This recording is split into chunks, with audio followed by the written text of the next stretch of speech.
Texto de 1 Coríntios capítulo 15, convido os irmãos a se colocarem em pé.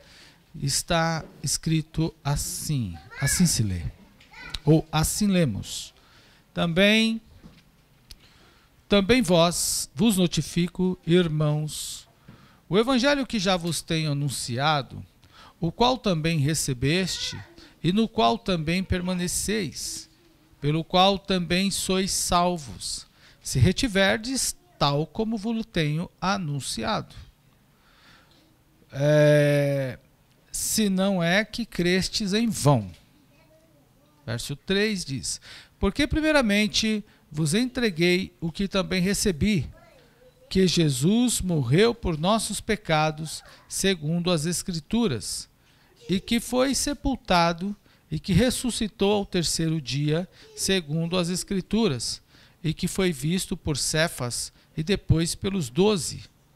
Depois foi visto por uma vez por mais de 500 irmãos, dos quais vive ainda a maior parte, mas alguns já dormem também. Depois visto por Tiago, depois visto por todos os apóstolos, e por derradeiro de todos, me apareceu também a mim, como a um abortivo. Porque eu sou o menor dos apóstolos, que não sou digno de ser chamado apóstolo, pois que persegui a igreja de Deus, mas pela graça de Deus sou o que sou, e a sua graça para comigo não foi vã. Antes trabalhei muito mais do que todos eles. Todavia, não eu, mas a graça de Deus que está comigo. Então, ou seja eu, ou seja eles, assim pregamos e assim haveis crido. Verso 12 agora. Ora, se prega que Cristo ressuscitou dos mortos, como dizem alguns dentre vós que não há ressurreição de mortos? E se não há ressurreição de mortos, também Cristo não ressuscitou. E se Cristo não ressuscitou, logo é vã a nossa pregação, e também é vã a nossa fé. Assim somos também considerados como falsas testemunhas de Deus, pois testificamos de Deus que ressuscitou a Cristo, ao qual, porém, não ressuscitou, se na verdade os mortos não ressuscitam. Porque se os mortos não ressuscitam, também Cristo não ressuscitou. E se Cristo não ressuscitou, é vã a nossa fé, e ainda permaneceis nos vossos pecados. Amém, irmãos? Que Deus continue falando conosco e nos alegrando para a sua glória. Diga aleluia. Podeis assentar. Eu não quero estender sobre a questão dessa temática da Páscoa, porque muitos já têm se falado a esse respeito. Farei alguma pequena abordagem nesse conceito de Páscoa e continuarei no tema, porém, no sentido literal do texto bíblico. Todos nós sabemos, irmãos, que a Páscoa dos judeus, ou dos judeus, refere-se àquele momento de livramento, de liberdade, que Deus proporcionou aos hebreus por conta da prisão ou da escravidão que eles viviam no Egito. Os judeus passaram muitos anos lá e a libertação que proporcionada por Deus é comemorada até hoje pelos judeus como Pessa ou Passa.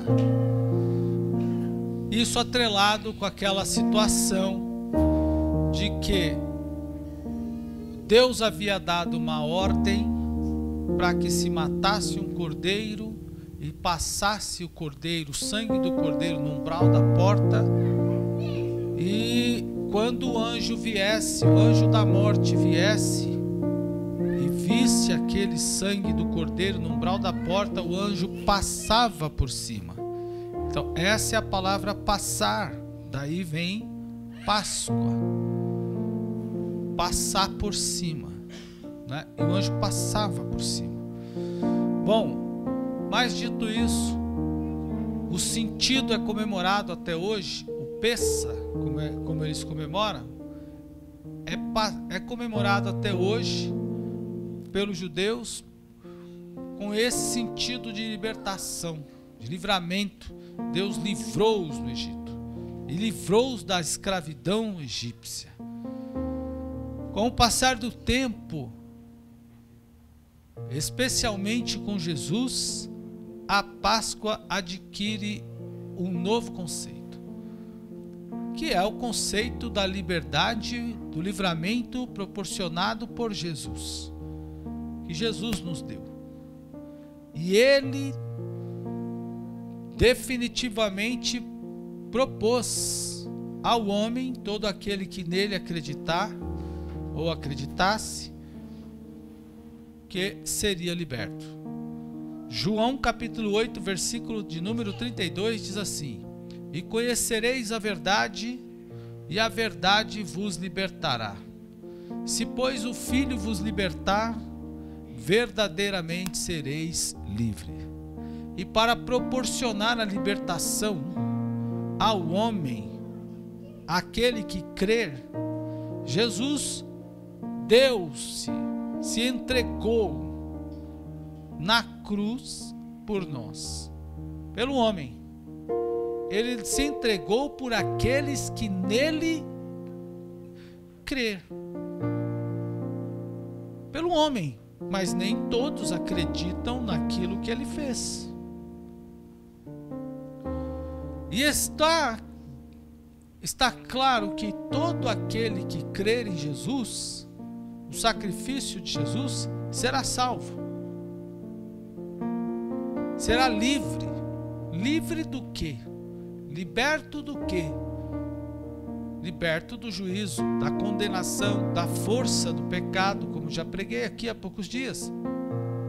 O pecado é mortal, e toda pessoa que se envereda pelo pecado vai morrer espiritualmente, morre. Se for cristão, a morte espiritual é imediata, porque a Bíblia diz que o pecado sendo consumado, gera morte. Então não há como cristão, já cristão, pecar, consumar o pecado, conceber o pecado e continuar vivo. Se pecar, ele vai morrer espiritualmente. E o primeiro sinal dessa morte espiritual é o desejo ou desdesejo de servir a Deus, de servir ao Senhor, de adorar ao Senhor, de estar na presença de Deus, de colocar-se à disposição do Senhor para servi-lo com alegria. Então, esse desejo ardente vai desaparecendo gradativamente. É um sinal da morte espiritual, que não é consequência de provações, mas de pecado. O que faz a pessoa esfriar, espiritualmente falando, se distanciar de Deus, é o pecado. A aprovação não faz isso. Ela tem efeitos na nossa vida. Se fosse assim, se a aprovação nos separasse de Deus, estaria escrito na Bíblia que o que faz separação entre nós e Deus é a aprovação e o pecado. Mas não está dito isso. O que está dito na Bíblia é: o que nos separa de Deus é o pecado. Mas o nosso pecado faz separação entre nós e Deus. mas o pecado faz separação entre nós e Deus. Então não adianta eu pôr na Bíblia o que não está nela e eu tirar e eu retirar dela aquilo que está nela. Eu não posso colocar que a aprovação separa o homem de Deus, porque não está isso na Bíblia. Mas eu não posso retirar que a consequência da separação entre o homem e Deus é o pecado. E a gente arruma muitas formas para tentar explicar o nosso esfriamento. A gente vai arrumando. As provações nos deixam tristes. E a gente distancia de Deus não é por causa da provação, mas é porque a gente não cumpre o dever que devemos, o nosso dever. E qual é o dever? O dever é orientado pelas Escrituras Sagradas, é que quem está triste, o que diz a Bíblia que deve fazer? Ora. Quem está triste, ora. É isso que diz a Bíblia. A Bíblia diz, quem está alegre, canta. Quem está triste, ora. Então, se estou triste, entristecido pelos problemas que passo, o meu dever é orar. E o que vai me esfriar não é a provação, é a falta da prática da oração. É a falta da prática da oração. É isso que vai me esfriar. Mas o que vai me separar de Deus e gerar minha morte é o pecado. É a única coisa capaz, biblicamente falando, de separar o homem de Deus. Nem o diabo pode. O diabo não pode nada conosco. Está na Bíblia, a não ser que alguém me prove o contrário, o diabo já é um boleto pago, vencido, quitado e arquivado. Jesus falou assim: não temeis a ele, ele nada pode fazer conosco. Agora, o que Jesus disse, devemos resistir. Porque o diabo nos assola, nos afronta, nos arrodeia, ruge como leão, ele pinta o 7, como diz o povo. Mas ele não pode fazer nada, nada além. Ele pode até tocar no meu corpo, como disse Jesus, mas não pode interferir na minha comunhão com Deus. Jesus diz assim: não temeis ao diabo, porque ele nada pode fazer. Temeis a Deus, que tem poder de lançar o homem na sepultura, e além da sepultura pode lançar a alma do homem no inferno. Então é a Deus que devo temer, mas ao diabo não. Ao diabo eu devo resistir, oferecer resistência. E resistir, ele vai me tentar de todas as formas. Por quê? Não será ele me enfrentando. Vamos imaginar que ele apareça numa figura. Não será esta a forma que ele vai me derrubar. Mas ele poderá me influenciar e motivar para que eu caminhe em direção ao pecado e pratique. Porque é o pecado que é a força dele, é o pecado. Veja que o diabo conversou com Eva, e a gente não sabe quanto tempo essa conversa durou. Mas se 1000 anos para Deus é como um dia, e um dia como 1000 anos, Deus criou Adão e Eva no mesmo dia, talvez com uma distância de horas. Porque Deus criou tudo no 6º dia, e no 7º descansou. O homem. Agora, ele conversa com a Eva, bate um papão tremendo. Não sabemos a figura dessa serpente, que ele se apossou do corpo. Não sabemos qual era o tamanho de suas pernas. Não sabemos o timbre da voz. Não sei se falava igual a minha voz, se era uma voz bonita como a de muitos irmãos aqui. O certo é que a Eva e o Adão só caíram quando desobedeceram a Deus. Quando depois de terem desobedecido a Deus, foi então que o diabo disse: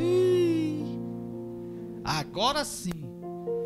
Mas enquanto de fato não consumar o pecado, não havia nenhuma oportunidade para o diabo. Então o pecado, irmão, não nos afasta de Deus. Aliás, o pecado é que nos afasta de Deus. A tristeza não. Biblicamente falando, a tristeza tem que nos aproximar de Deus, porque precisamos orar. E isso é regra. Não mude, siga a regra. A regra é essa. Regra nova não está no contexto bíblico. Bom, mas deixando isso de lado e seguindo então, Jesus morreu para libertar o homem do pecado. O homem estava morto no próprio pecado, a consciência do homem estava morta. Por que o sujeito comete um crime e não sente nada? Por que o sujeito mata crianças com um machadinho e não sente nada? Por que o sujeito faz as coisas que faz e não sente nada? Não sente remorso, não sente preocupação. É como se tivesse tudo bem. O cara entrou no ônibus no Rio de Janeiro, botou fogo no ônibus, queimou lá as pessoas que estavam, mandou uma criança de 4 anos para o hospital, a criança morreu 3, 4 dias depois porque estava queimada, e o sujeito agora está, sei lá, preso, sei lá onde.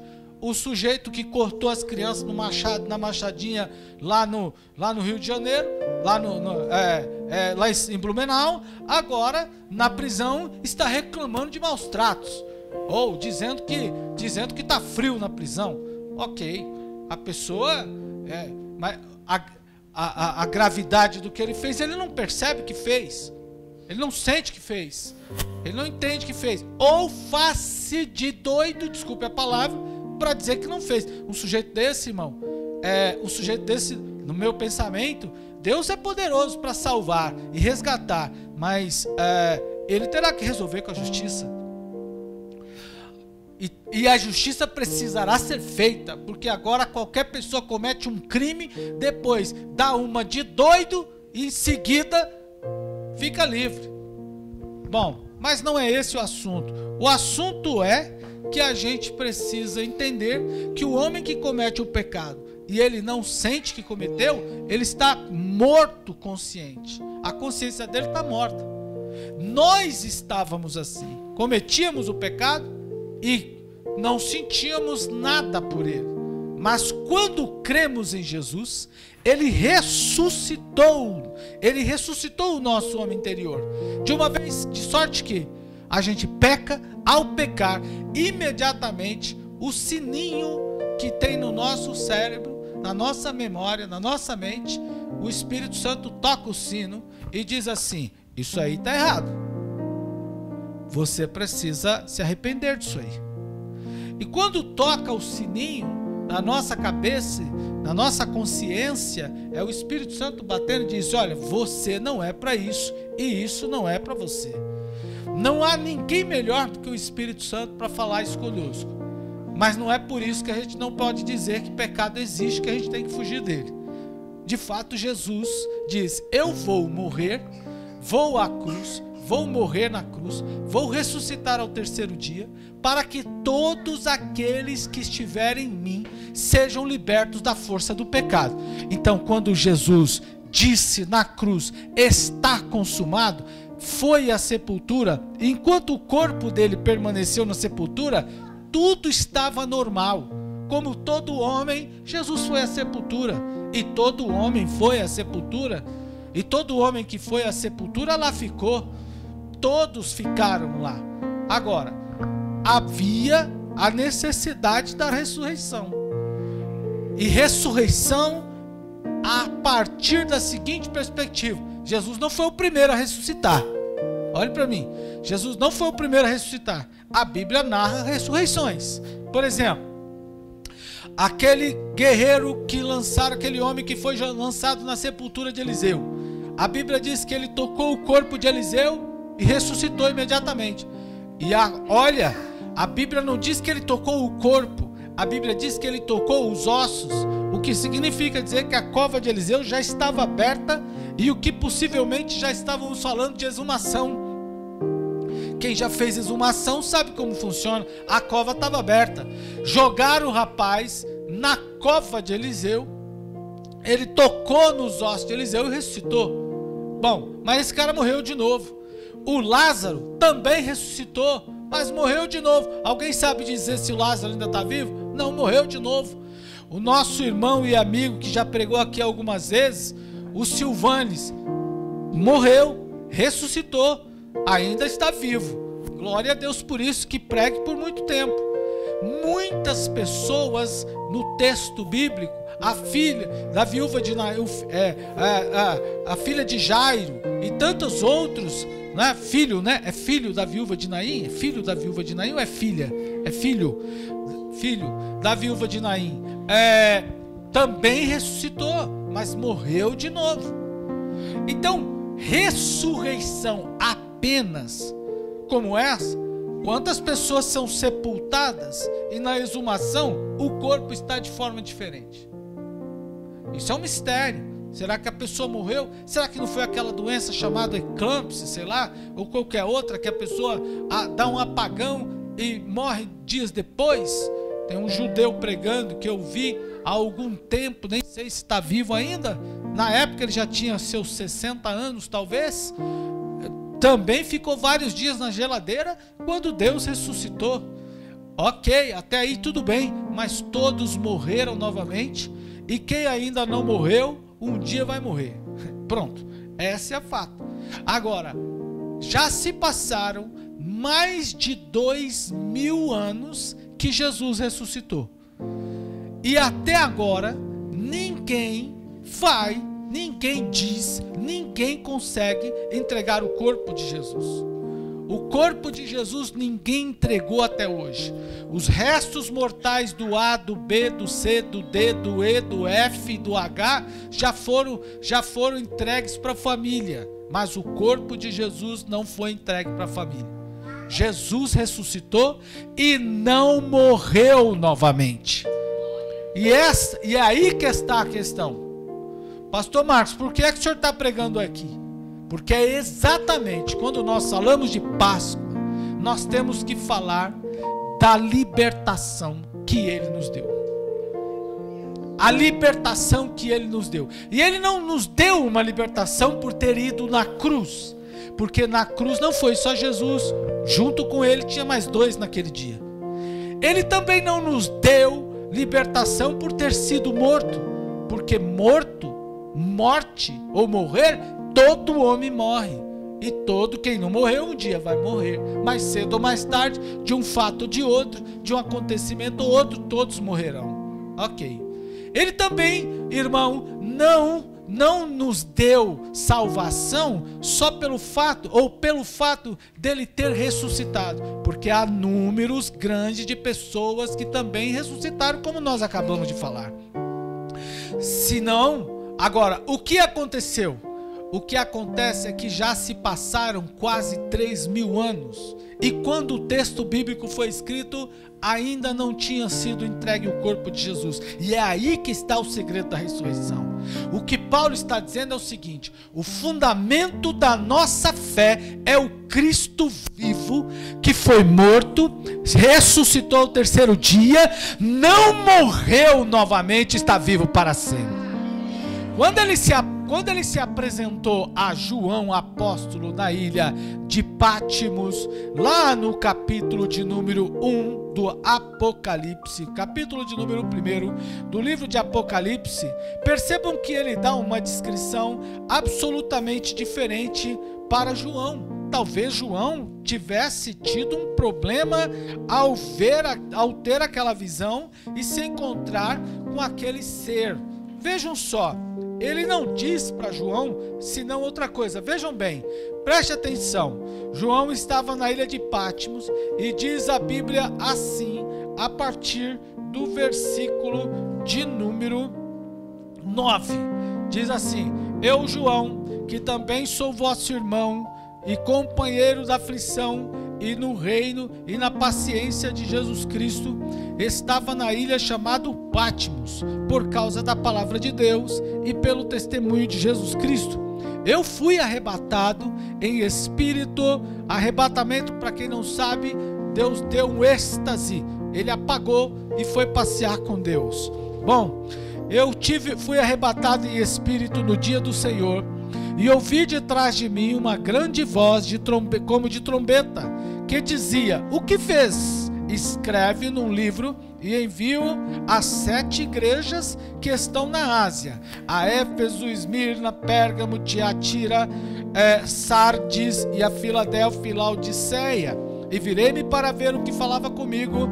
Virando-me, vi 7 castiçais de ouro, e no meio dos 7 castiçais, um semelhante ao Filho do Homem, vestido até os pés com uma veste comprida, e cingido pelo peito com um cinto de ouro, e a sua cabeça e cabelos eram brancos como a lã branca, como a neve, e os olhos como chama de fogo. Eu li esse texto aqui, eu fiz essa expressão porque eu fiquei pensando agora nesses hipócritas que estão questionando essas questões bíblicas, referências, termos, verbos da Bíblia, na harpa cristã, como tem esse cantor pateta que está reclamando da Bíblia, do alvo mais que a neve.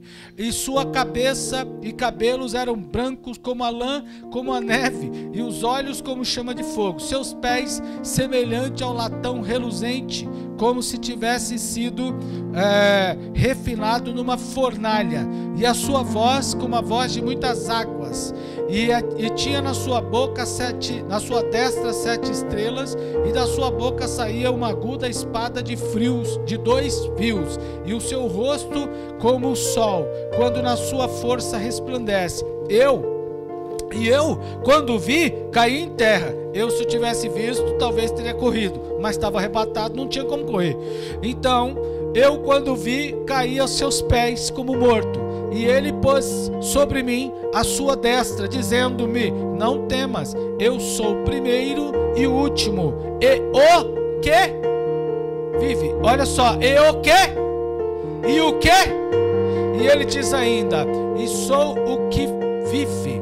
Fui morto, olha só, fui morto, mas eis aqui estou vivo.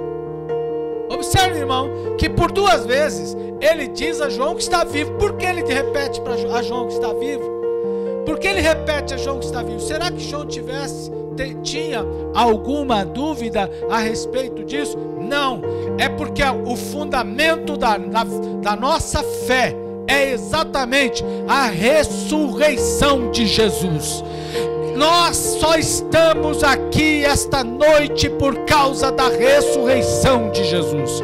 Só podemos comemorar a Páscoa porque Jesus ressuscitou. Eu sou livre por causa da ressurreição. Fui transformado por causa da ressurreição. Eu estou cantando esta noite com vocês por causa da ressurreição. Estamos aqui, irmãos, adorando a Jesus por causa da ressurreição, e por causa da ressurreição eu posso dizer aqui esta noite: aguardem, o Cristo vivo virá para nos buscar. Aleluia! A ressurreição. O que nós precisamos comemorar esta noite é a ressurreição. E não só esta noite. Então, se assim podemos e devemos pensar, eu pergunto aos irmãos: quando é que os irmãos comemoram? Quando é que a igreja comemora a Páscoa? Todo dia. Porque todos os dias nós cristãos temos certeza da nossa fé, que está fundamentada na ressurreição. Todos os dias. Todos os dias. A ressurreição de Cristo precisa ser lembrada todos os dias. celebrada todos os dias. E é isso que Paulo diz: se ele não ressuscitou, em vão nós cremos. Estamos acreditando em vão? Irmão, ninguém conseguiu provar que Jesus não ressuscitou. Já tentaram. Há filmes, há trabalho científico, acadêmico, hipóteses e tudo, mas o corpo de Jesus não foi entregue até hoje. Não há restos mortais do corpo de Jesus em canto nenhum. E é exatamente nesta crença, olhe para mim,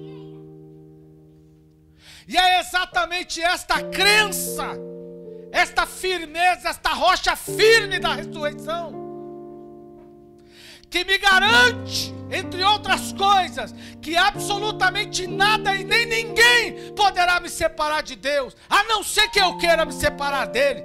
E então é esta firmeza que Jesus me deu, é nessa certeza do túmulo vazio, do Cristo vivo ressuscitado ao terceiro dia, que eu posso dizer: o diabo poderá vir contra mim de uma forma, de duas formas, de 1000 formas, mas não conseguirá arrancar Cristo de mim e nem eu dele. Aleluia! Eu posso estar triste como for, mas Jesus não sairá da minha vida por causa da tristeza, não sairá da minha vida por causa do desemprego. Eu posso estar doente como for, Jesus não sairá da minha vida por causa disso. Aliás, não será esta vida, não será uma doença, não será uma saúde, não será um emprego, não será um desemprego, não será a fome, não será a fartura. E Paulo diz ainda: que pois poderá nos separar? Pois se Cristo morreu, ou antes ele mesmo quem ressuscitou, não nos dará também todas as coisas? Quem nos separará? Será a morte, a nudez, o perigo, a espada, a noite, o dia, a fome. O que vai nos separar? Nada poderá nos separar do amor de Deus. Você está certo disso? Diga glória ao Senhor. Jesus nada separa a gente de Deus. E essa é a certeza. Irmão, não atrele a sua vida ao tua vida cristã ao sucesso ou insucesso da vida. Porque o sucesso e o insucesso da vida, como bem falou aqui o nosso irmão, são passageiros. Num dia ele estava com um carro, no outro dia capotou, no outro dia já comprou outro, no outro dia já vendeu. Assim as coisas passam. Emprego a gente consegue um e perde, consegue outro e perde, consegue outro e muda, e assim vai por diante. Roupa, sapato, tudo passa, carro vai-se embora, dinheiro se consome, tudo passa, irmão. Até a saúde vai embora também. Aos pouquinhos ela vai indo e a gente vai tentando amenizar, vai tentando melhorar, mas até a saúde vai embora. Mas tem algo que nunca vai embora: é a presença de Deus, é o amor de Deus. E o crente não pode perder a fé em Jesus. Se perder a fé em Jesus, irmão, aí poderemos então perguntar, como disse Paulo: o que vale você perdeu a fé em Jesus? O que é a ressurreição para você? O que é a ressurreição para você? E é isso que nós, como cristãos, precisamos ensinar aos nossos irmãos, ensinar às nossas crianças. Por isso eu disse que nem ia abordar a questão da Páscoa no conceito que muitos se falam, mas é isso que nós temos que ensinar. Páscoa do crente é a ressurreição de Cristo. E se há uma música que posso cantar esta noite, entre outras, é que Jesus ressuscitou. E aí eu volto à leitura do texto, que ele diz o seguinte no verso No verso de número 17, e se Cristo não ressuscitou, é vã a nossa fé, e ainda permaneceis nos vossos pecados. Eu não estou no pecado, estou livre dele. Eu não estou dizendo que não peco, mas estou dizendo que ele não reina na minha vida. O prisioneiro do pecado não consegue viver sem pecado. O prisioneiro do pecado não consegue viver sem ele. Ele é o Senhor da vida. O pecado é o Senhor da vida do escravo do pecado. E lembrei de um irmão que certa vez foi um cliente meu e disse-me assim: Marcos, eu não consigo ficar sem pecar. Era um empresário e ele caía no adultério com as funcionárias. Quantas vezes cheguei até a loja dele para esperar, para atendê-lo, e tive que esperar ele cometer o pecado. Aí quando saía a pessoa lá de dentro, depois lá vinha ele para me atender e dizendo assim: pastor, me perdoa, porque eu não consigo ficar sem pecar. E aí a palavra era essa: você é escravo do pecado. O escravo do pecado é como aquele sujeito que o tempo todo, irmão, está o tempo todo: eu preciso pecar, eu preciso pecar, eu preciso pecar. Eu não sou escravo do pecado. Não é o pecado que manda na minha vida e nem na sua. Eu não sou escravo dele, eu vivo sem pecado. Alguém diz assim: eu não vivo sem isso, eu não vivo sem aquilo, eu não vivo sem aquilo outro, eu não vivo sem aquilo outro. Pois eu digo, por causa da ressurreição de Jesus, eu vivo sem isso, eu vivo sem aquilo, eu vivo sem aquilo outro. O pecado não reina em mim. Aleluia. Jesus quebrou a força do pecado, glória ao Senhor.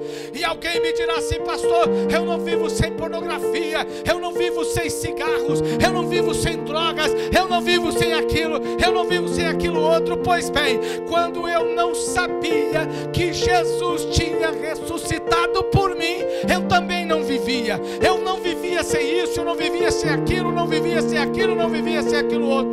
Mas quando me apresentaram Jesus e eu criei na ressurreição, ele quebrou a força, ele quebrou a algema, ele me tornou livre. E agora nem a pornografia, nem a noite, nem a sedução, nem a bebedice, nada disso reina em mim. O rei da minha vida é Jesus. E quantos podem adorar o nome do Senhor? Paulo está dizendo, e Paulo está dizendo: e se ele não ressuscitou, é vã a sua fé, permanecer no pecado. Também os que dormiram, morreram, estão perdidos. E os que morreram estão perdidos. Irmão, olha aqui, ninguém vive para sempre. Há poucos dias abordei esse tema, eu não sei se foi na sala de aula, mas ninguém vive para sempre. Olha esse rosto bonito que está ao seu lado, olha o rosto bonito da sua mãe, do seu pai, do seu tio, seja lá de quem for, de sua criança. Mas você precisa saber, um dia, um de vocês, um de nós não estará nessa foto. Um dia, um de nós não estará nesse culto. Olhe para mim, e não importa se é criança, se é mulher, se é adulto, não importa se é bebê recém-nascido, se é um idoso, um de nós não estará nesse culto. E alguém dirá assim: mas isso é crueldade. Não, esse é o destino que nós, por causa do pecado, inclusive, nós tivemos que passar por ele. Ah, mas aceitei Jesus, vou viver para sempre. Espero que Jesus volte para nos arrebatar enquanto estivermos vivos. Mas se não vier, vamos partir. E eu não quero saber se eu partir, se você partir. Pastor, é despedida? Não. Mas é pregação. Paulo, quando escreveu 1 Coríntios, aliás, 1 Tessalonicenses, capítulo 4, versículo 13, não escreveu para defunto. Defunto não lê, morto não lê. Paulo escreveu para a igreja, composta de gente viva. Ele escreveu: quero, pois, irmãos, que não sejais ignorantes acerca dos que já dormem. Quero, pois, que não sejais ignorantes acerca dos que já dormem, como fazem os que não têm esperança. Temos gente lutado aqui no culto desta noite, pelo menos parentes que faleceram, mas não é por conta disso que não posso pregar, com todo o meu respeito e sentimento, e também da igreja, mas a pregação precisa ser feita. O que o texto diz é o seguinte: não seja ignorante. Você vai chorar, você vai sorrir, ou você vai ficar triste, como eu também. Mas isso precisa acontecer. E se acontecer de amanhã, ou você ou eu não estivermos aqui, não estiver mais aqui, melhor dizendo, o que é que vamos fazer? Vamos jogar a toalha? Vamos abandonar tudo? Vamos voltar para o mundo? Vamos voltar para a bebedeira? Vamos voltar para a bagunça? Vamos voltar para lá, para cá? Olha, se foi o pastor, agora não vou mais para a igreja. Se for a irmã Cida, não vou para a igreja. Se for o irmão, não vou mais. Se foi uma criança, não vou mais para a igreja. Se for qualquer uma dessas, vai lá saber como. Não vou mais para a igreja. E como que desesperado, sem esperança, não saberemos mais o que dizer, pois é isso que precisamos da Bíblia, porque Paulo nos chama a atenção exatamente nesse ponto. Veja o que ele diz, verso de número 18: e também os que dormiram estão perdidos.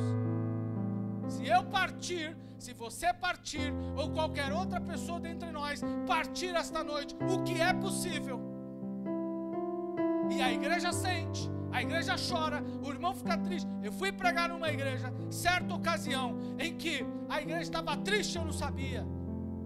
Uma regente de jovens mais linda do mundo, conforme os irmãos falavam.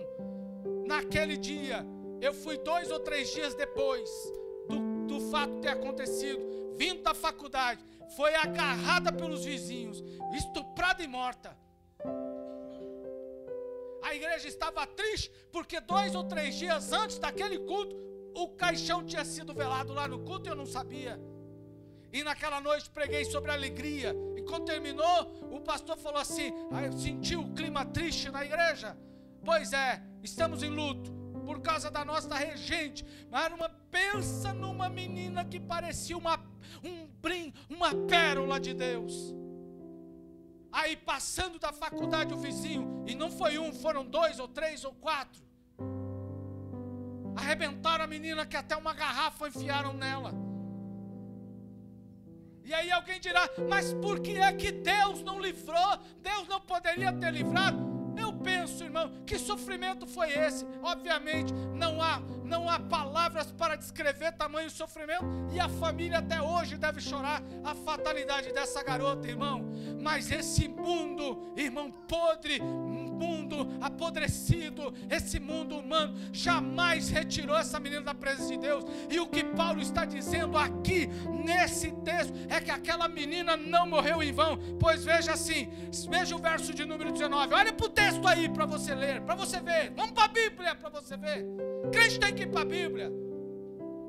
Veja o que diz o texto, verso 19: se esperamos em Cristo só nesta vida, somos mais miseráveis de todos os homens. Mas agora, se agora Cristo ressuscitou ressuscitou dentre os mortos e foi feito as primícias dos que já dormem. Olhe para mim, como diz o apóstolo também, o mesmo apóstolo, diz lá em 1 Tessalonicenses capítulo 4, versículo de número 17, aliás, do 13 a 17, pois quando dada a palavra de ordem, ressoada a trombeta de Deus, escutada a voz do arcanjo, o mesmo Senhor descerá do céu, e os mortos em Cristo ressurgirão primeiro. Aquela menina sairá da sepultura e ela vai se encontrar lá na eternidade com os seus familiares, e se os pais estiverem vivos, vão se encontrar com ela. Até hoje eles devem estar arrebentados por causa da filha, mas o mesmo apóstolo disse: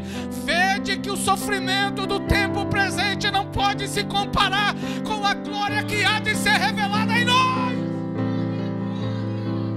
Naquele dia que Jesus vier para arrebatar a igreja vai explodir em glória ao nome do Senhor. Eu vou encontrar com muitos irmãos que já partiram para o Senhor lá na eternidade, e se eu for primeiro que vocês, não abandonem Jesus, porque lá eu estarei cantando e adorando o meu Senhor, dizendo: vivo, Cristo vivo, vivo para sempre. Eu não sei se você crê nisso, mas ser cristão, olhe para mim, ser crente não é garantia de não passar por tribulação e morte. Não é garantia disso. Essa mensagem não é verdadeira. Quem disse a você que o crente não morre nesse sentido, me enganou. Morre sim, mas nós vamos para o céu. E quando eu chegar lá, eu nem sei se eu vou conhecer quem eu gostaria de conhecer, mas se eu pudesse, se eu tivesse essa oportunidade, e aí eu vou fazer uso da palavra, eu vou fazer uso da palavra de Moody, se eu não me engano, vou fazer uso da palavra de Moody, se eu puder, farei uso da palavra de Moody agora. Eu acho que se eu puder, se eu chegasse na fila, como diz, houve um diálogo entre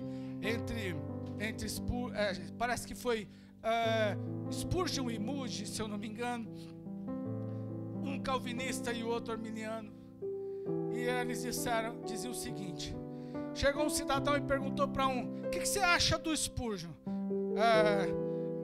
Acho que foi Finney, se eu não me engano, Finney ou Moody, eu não me lembro qual dos dois, agora fugiu a memória. Olha, você acha que ele está certo com essa ideia aí de crer, por exemplo, na predestinação? O que você acha dele? Olha, aí o Finney disse para... O cara chegou para o Finney e perguntou: o que você acha do Moody? Aí o Finney disse, eu posso estar trocando os nomes, mas disse assim: rapaz, acho que o Moody é um homem santo. É o homem mais santo que eu já vi. É o homem mais santo. Aí o encrenqueiro foi até o Moody para perguntar do Finney. E ele chegou até o Moody e disse o seguinte: ô Moody, o que você acha do Finney? Você acha que ele vai para o céu? Aí o Moody diz o seguinte: rapaz, eu acho que se eu for... Na verdade a pergunta foi: você acha que vai encontrar o Finney lá no céu? Aí o Moody disse o seguinte: olha, eu acho que eu não vou encontrar o Finney lá no céu, não. Não vou encontrar, não. Ele falou: por quê? Aí, por que você acha que você não vai encontrar o Finney lá no céu? Ele disse assim: porque ele é tão santo que ele vai estar tão perto de Deus que eu não vou nem conseguir chegar lá. Eu vou querer ir lá, mas não vou conseguir. Ele está muito juntinho de Deus. É o homem mais santo que eu já vi. Se eu chegasse lá e eu tivesse a oportunidade, perguntaria: ô Finney, tem uma coisa que eu quero saber.